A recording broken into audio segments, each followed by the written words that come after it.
friends. For breakfast, I'm making mozzarella cheese toast with some salt and pepper.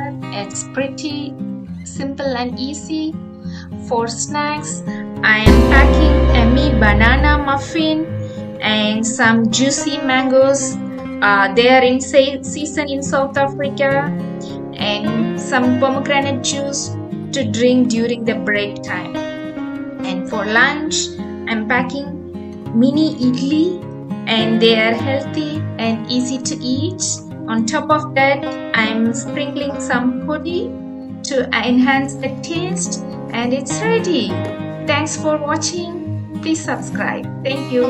Bye bye.